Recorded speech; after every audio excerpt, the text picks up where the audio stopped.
So, you've now predicted it. Would anyone like to volunteer? There's no pressure. Would anyone like to volunteer to share their prediction with us before we find the answer? Don't speak at once, all of you. I know it's... Would there anyone? You know, I mean, I thought I had a relationship with some of you here, like Adam, for example. I chatted to him today. I thought some of you would just be friends to me and help me out here on the stage. At all. Give them a round of applause and a copy of my book. Yes. You see, points mean prizes. Thanks. Good man, Adam. No problem. What have you predicted? Builder, I think. Oh. So let's do this. Whoops. You want me up here?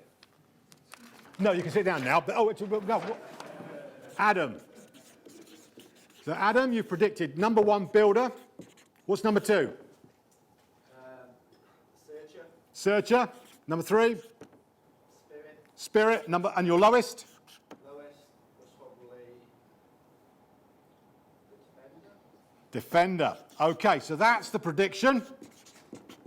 Now, you will find the actual, there's a envelope on the desk. I would like you to open up the envelope and find your map and have a look and compare your top 3 and lowest with what the map says.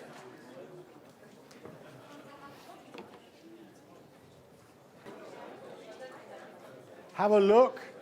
Page 6 will give you a view of your top 3 motivators, as will page 13, as will page 7, 8 and 9. So page 6, 7, 8, 9 will give you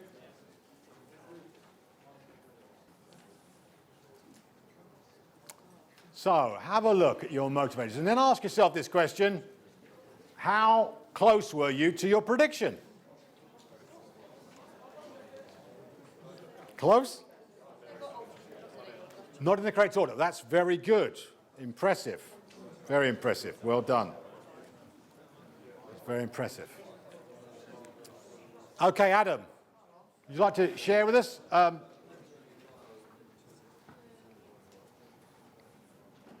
What did you make it? Okay, so expert was my highest. which is not even in his top 3. No. Okay, number 2? Searcher. Oh, very good. Look at that. Very good. And number 3, creator. Oh, so what we've got here, what was your lowest? The lowest was Star. So basically, Adam is a good guy. He's doing a fantastic job up in Glasgow. We like him. He's a high performer. So there's no question of criticising him. But does he know himself particularly well? Actually, no. And this is typical. And the fact of the matter is, if you don't know yourself particularly well, what chance do you think you've got of really anticipating what your staff really want? The answer is, it's a very low probability. And this is the thing about it. The really worst managers I deal with, so please don't say this to me later on because I'll have to assume the worst. Say to me, I know my people. You know, how many times have I heard people say, I know my people? Well, in a sense, of course you know your people. You've been working with them for years, but actually whether you really know what motivates them is a totally different question. And what we're talking about here is laser precision. Motivators change over time. This is not fixed. You are not fixed at this. Over time, motivators change. I haven't got time to explain why this happens and how it happens and what to do about it now, okay? But trust me, this is not stereotyping you. Adam is not going to be necessarily an expert number 1 forever, but he's expert now. He's likely to stay an expert for 18 months, 2 years, 3 years maybe, slightly longer sometimes. But this is important information that I, as his manager, need to know about Adam if I'm going to actually motivate him. So, for example, we call it reward strategies. We give people what they want. I've got a son who's 21 years old. I've actually got one who's 39 as well. But anyway, I've got a son who's 21 years old. He was brought up in his teen years with his father developing this product. So when he did his education, we use this information about his product. We got him to do it. You know, a 15-year-old can do this. We got him to do this in order to set him homework assignments that would motivate him. It was an amazing success because we actually tapped into and it wasn't just his homework, it was what he was doing in his social life.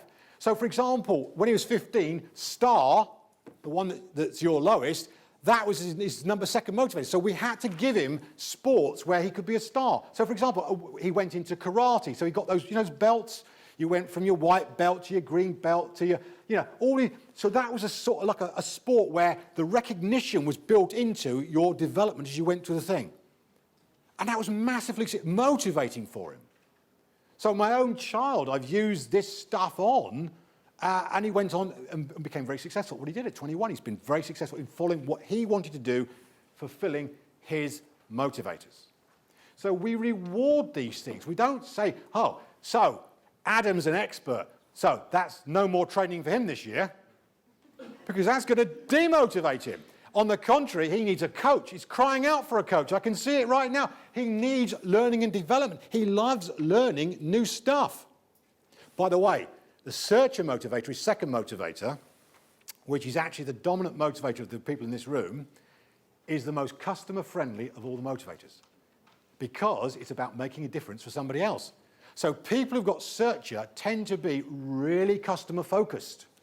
So getting feedback is nectar from heaven for people who have got search in their profile. That's what you should be doing. You should be doing it formally, informally, systematizing feedback so that you get loads of this stuff. Have it on your website, have it on your windows when people come in, have all this stuff. Feedback from customers who are satisfied and happy.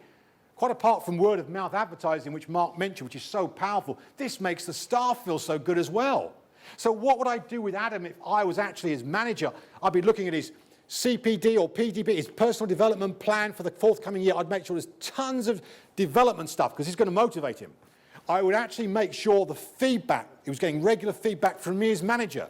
So whether that's weekly or monthly, at whatever level you're at, he needs loads of quality feedback. I need to make sure his mission's okay because he loves mission as well. And here's the kicker, really. Look at that.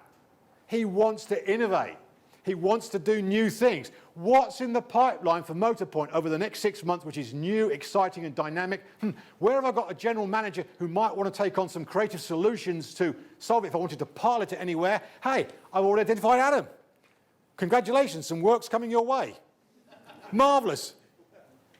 So can you see what I'm getting at with this?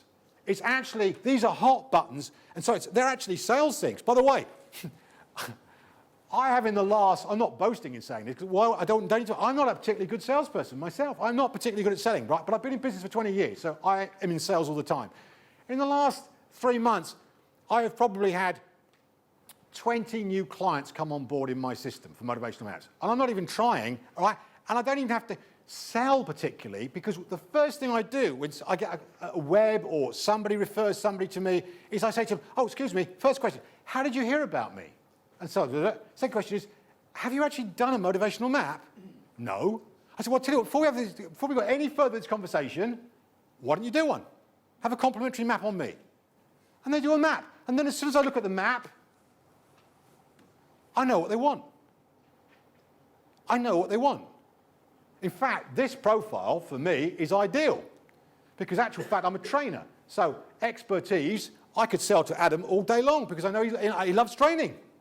He loves creative solutions. He likes new stuff. If he was a defender and a star, for me to sell would be very difficult because that's actually, a defender's going to double check, triple check, actually be really certain before they move on something. They're much slower to make a decision. So that's going to be much more tricky. So this actually tells me what people want. Now, whether we're selling literally, i.e. for cash, or whether we're selling to our staff, it's the same game, isn't it? You've got to sell your ideas to your people in your teams. What if you know the kind of language that's going to turn them on, the way you position it? Because we can position these things any way we want. Why not, in the case of Adam, position it around training and development? Why not in the case of somebody else? You see, Defender, what they want are warranties and guarantees. They don't want to make a mistake. So if I'm dealing with them, I've got to make sure they're absolutely certain that making the choice of dealing with me is the right thing. So that's about plans. It's about written communication. It's about triplicate. It's about having stuff really reinforced. So for all of these motivators, there's a way of approaching it that's going to turn people on and there's a way of approaching it which is going to turn them off. Which one are we doing? So I'd like you to do something for me now. I've got up here the following. I've got, you to think through this, and at the end of it all, I want you to pair up with somebody at the table that you're at to share your findings, but, which ones did you predict? And actually, if you ask yourself this question, how did you know that one? How did you get that one right? So, Adam did know he had the searcher. Now, why was it that one he knew, not the others? Why was he aware of that? What is it about what he's doing now that makes him aware of that one? How accurate was your rank order? So you got all three, but in the different order. And so the question I'm going to ask you is, or ask all of you really, is, but do you accept that the rank order of the map is actually more accurate than your rank order? And, which ones didn't you predict, and what is it that this actually reveals to you about yourself now? Can you see this? Can you see in your work activities this motivator being reflected in things you've done in the past? So look at those questions and then actually share it with a partner, somebody you work with and trust. But what have you learned about yourself? What have you learned about this exercise so far? And what are its implications for your management? In other words, I've given you a lot of stuff now. You've now got your own motivational map. Think about it. What is this telling you about what needs to happen for you as a manager when you go back to your branches? And I'm going to give you 5 minutes to think that through. Okay, 5 minutes. Go.